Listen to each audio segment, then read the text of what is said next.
What up, bros? Me, Josh here, bringing you another episode 2 of Kraken of the Week. Sorry, I've been a bit behind and haven't been posting these every week, but I am back at it. So if you guys have an awesome game, a 5-kill plus game, and a really good one, a cool comeback, something like that, as long as it has 5+ kills, feel free to send them to me. I will put a link down below on how to upload them and send them my way. So if you are interested, I'll put a link down below for that.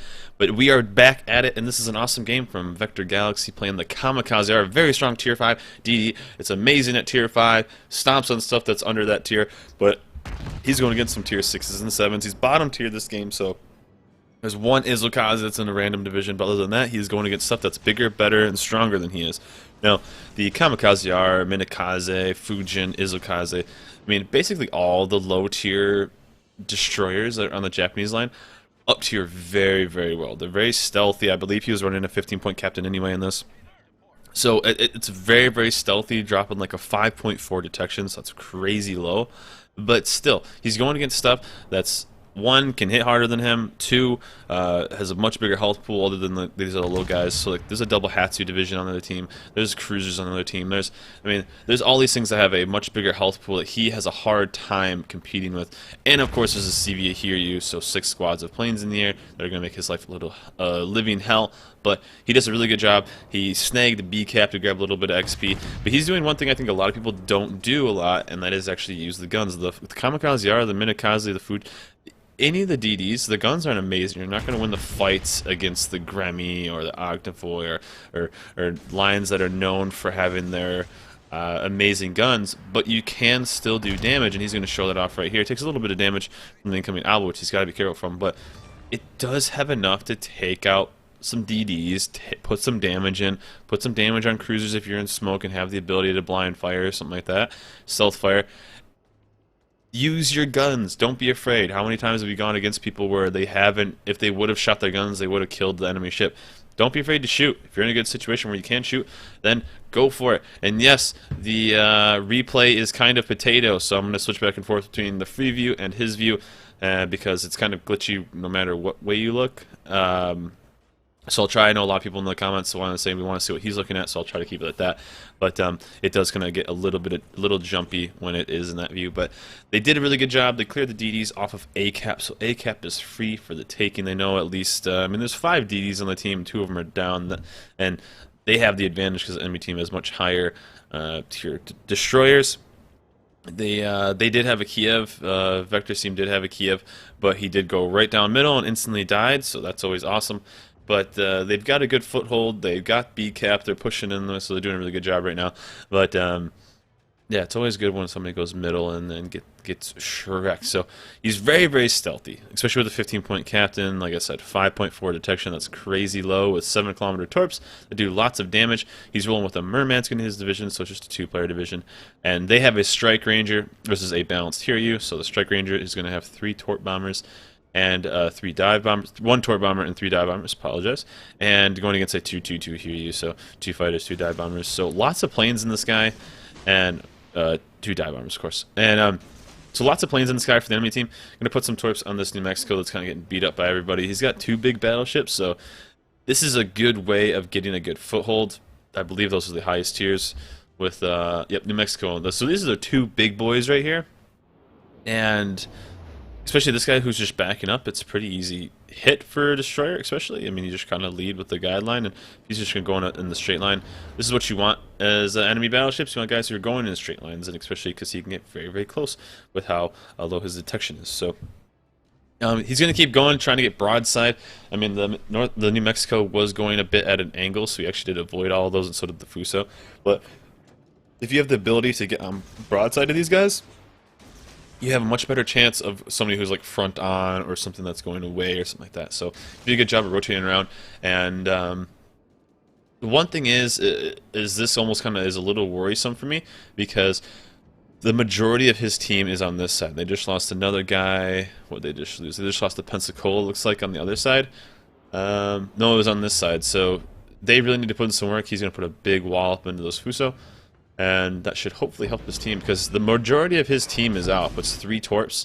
Dive bombers coming in as well. If I was the CV, I would have gone for the New Mexico, but he's going for the Fuso.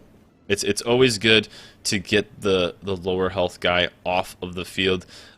He wouldn't be he wouldn't be crazy to pop smoke and just start shooting guns, because now he knows that he put a flooding in, guy is most likely repaired, and everything now is sticking. So maybe that's what the CV is kind of going for. But if I was a CV, I probably would have gone for the New Mexico first, but he's on his own agenda right now. So his team is kind of hold up here, but this is the scary thing, that the other side, which is, what is it? It was 2 battleships and a destroyer holding down 5 or 6 enemy ships. That side has basically fallen. So this is when it kind of gets these, and there's the shots right there. This is when it gets a little scary for him, because when one side falls and the other side doesn't push fast enough, you then start getting sandwiched in between, which his team's going to do very quickly. They have one DD, or one battleship, if you can see right here. One battleship in the corner, they lost the other one. They have one DD, it's probably beached or something like that, I'm not even sure. And it's a Farragut anyway, so maybe he'll be able to take out whatever this is. But their whole team, the majority of their forces right here, and they weren't able to win this fight, where they were almost like 2v1 number-wise. I mean, their whole team was kind of right here, as Mermet's friend is hanging in there as long as he can, but he's going against 2 tier 6 battleships who are just going to kind of beat him up. And the enemy team is pushing up, and he sneaks him out, finally floods him to death, so that's really good. Got some good damage on that. So it's basically the CV up north versus a DD, or the CV, a DD, 2 battleships, looks like the other battleships kind of rotated back, against 2 destroyers, 2 battleships, and at least 1 cruiser. That's all we can see. So, and 2 fighters camping the strike ranger as well. So that's not very good for them either.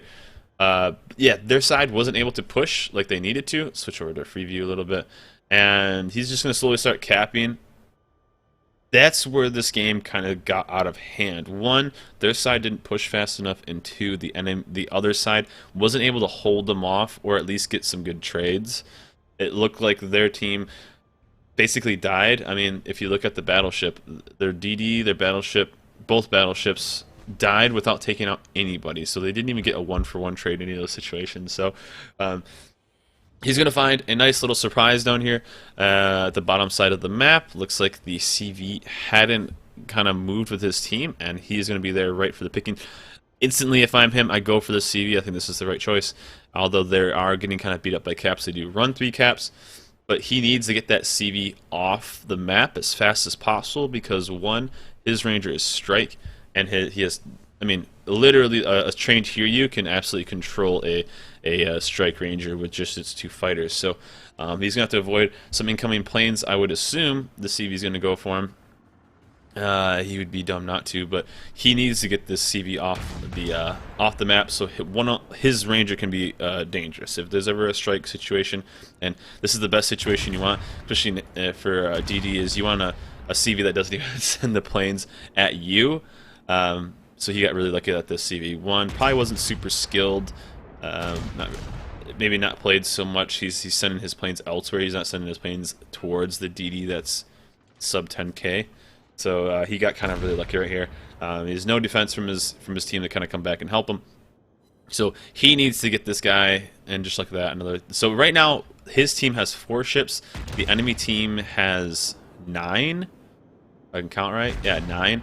So he needs to get this CV off the map, so his CV can be a much bigger threat, because the enemy team has a bunch of low AA battleships, has some DDs that a strike ranger could go against, and the faster he can get this guy off, the faster his ranger can start putting in some work. I mean, this Hiryu's already gotten 2 kills as well, so the faster they get this guy off the map, the better. And it looks like those torps are easily going to hit. I think he follows them in, and boom, shakalaka, down goes this CV. Nice to know you could buy, Hiryu. And just like that, they have a good advantage now, although they're down 4-8. They still control 2 caps.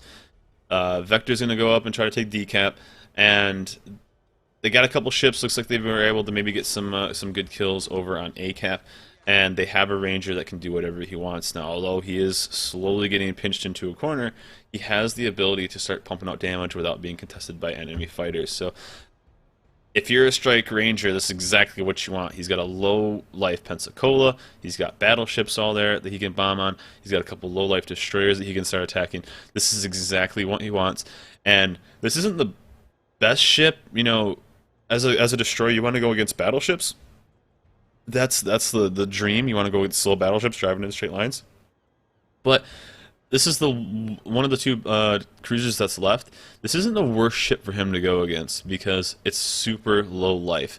Looks like they're getting a couple kills. Yeah, it looks like the Ranger right there. Just the Ranger just got a kill right there, so that's really good.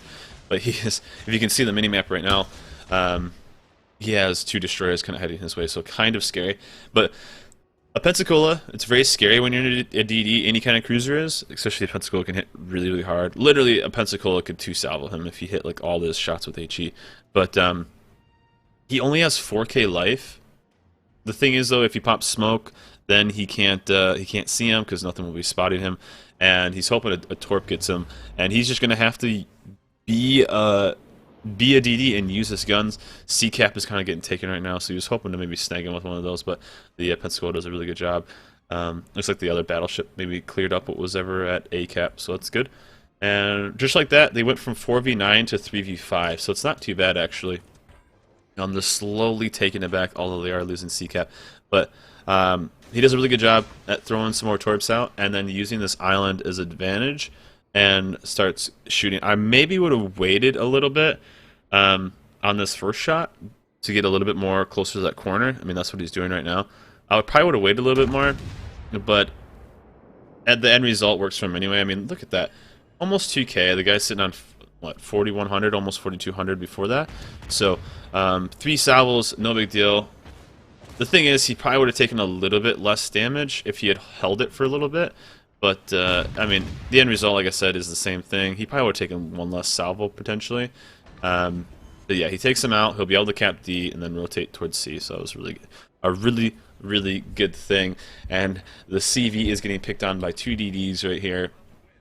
In a perfect world, he would be able to get both these guys at least 1-for-1 trade, because even if he is going to lose the fight, if he takes out one, that means the other DD is going to be way in that corner and super far away. So that's actually a really good job. Those guys are both chasing him. He basically baited him into like the top corner, which is, although even if he doesn't get those kills, they're basically out of the fight. So they're almost sitting on like a basically a 2v2 if you think about it, because he knows the other DD's on C-Cap, and the other battleship is, I don't even know where, probably near B-Cap, kind of rotating down. So he's going to cap C. He's already have 2 solo base caps, which is really good. The assist was at B-Cap right at the start. So 2 solo base caps, though, kind of keeping those points, because I mean, if you don't cap in games, and especially like in ranked right now too, caps mean like the world. 1, don't die. 2, get caps as the destroyer, because caps can control you. I mean, you can win a game without killing anybody. You can win a game without, if a team kills 10 of your ships but you held all 3 caps, you have the potential of like winning that game still, as long as they don't take caps. So this is the 3rd solo cap, and so he knows the general area of where, I mean, C-Cap was capped by the DD, so he knows that DD will mostly be relatively close, probably close to that battleship, and he doesn't know where the other BB is. So it looks like the CV at least gets the trade on this. He took out 1 DD, I'm assuming, with 2 Hatsus kind of barreling down on him. I think it's 2 Hatsus. Maybe it was a Hatsu and what, probably the... Oh, I think it was the Farragut that were moving in. So he goes down, and there's the Hatsu right there. This is one of the kills he really needs. He needs to keep that Fuso alive, because that Fuso could be, 1, help him cap faster, and 2, help him with wherever that battleship is. So this is actually a really good chance for them to really get some points on the board. He misses that first salvo, very nub of him, but I'm just kidding. And, you know, he knows that he can push the smoke. If I were him, I would have probably held, I mean, of course it's hindsight, I would have probably held on to maybe 1 torpedo grouping, because the guns on the Kamikaze, although not terrible, they aren't bad. I would have probably held on, because right here he tries for the torps. That would have probably been a dead Hatsu right there, and just like that, the New York comes out of nowhere. So he's got in a weird situation. He's lucky that he's not getting shot at right now by either the New York or the Hatsu, but he puts 1 torp on the New York, which I thought was really weird, because he didn't even focus on the New York when he shot those. And I thought he was, when I first watched this, I thought he was dead. This was one of those situations where he probably shit his pants a little bit, and finally got it. So he's focused on the Hatsu. He's doing the right thing. They got to kill the DD first. Just like that, down goes their Fuso. So he's all by himself. It's him versus the world. It's him versus 3 ships, and they're slowly ticking up. So he got a miracle torp hit on that first one because he wasn't even aiming at him. So he got really, really lucky there. The Hatsu taking some damage. The New York flooding out.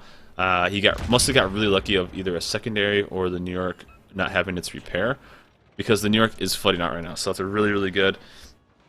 He's just got to keep up the shots, keep shooting. Yeah, if I'm him, I use all of them on the New York. He takes a pretty big hit right here.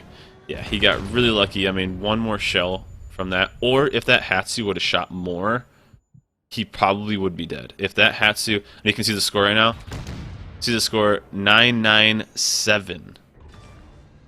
997. And just like that, the double strike. We got 2 of them, boys. Just like that. In about a 10-second span. Went from 997 to his team being in the lead. It's fucking madness. It's madness right there. He is so lucky. One, the Hatsu... Okay, he's so lucky the Pensacola didn't hit him with another shell. He's so lucky the Hatsu didn't shoot at him more. He's so lucky that the New York didn't hit him with another one. And it all worked out. He snagged the double kill. He's lucky that the New York didn't have a heal or a repair, because that would have probably been it right there. He got the single kill. He could have probably potentially gotten the kill on the New York anyway. But that sealed the deal right there. 997. One more tick. I think it's one tick like every 2 seconds or something like that. That's crazy. So good play right there. He's going to get the win no matter what. He knows what the other DD is. He can completely avoid him. He's just going to win off cap points anyway. He's going to. I'm surprised he didn't kind of luck chuck torps there. A really, really well played game. His team kind of disintegrated on the one end. He went in, capped it. He's going to go for 4 solo caps. Assisted cap as well, so 5 caps combined, 6 kills, snags it, brings it home. I mean, what else can you really say? 997, gets a double kill just like that, pulls his team into the lead. GG Norby, good luck to VectorGalaxy on this week, episode 2 of Kraken of the Week. Guys, if you want to send some more in, one every week, I'll put the link down below for the video on how to upload them and send them to me. And other than that, good luck out there, guys. Have fun, and may all your games be Krakens. Peace, bros.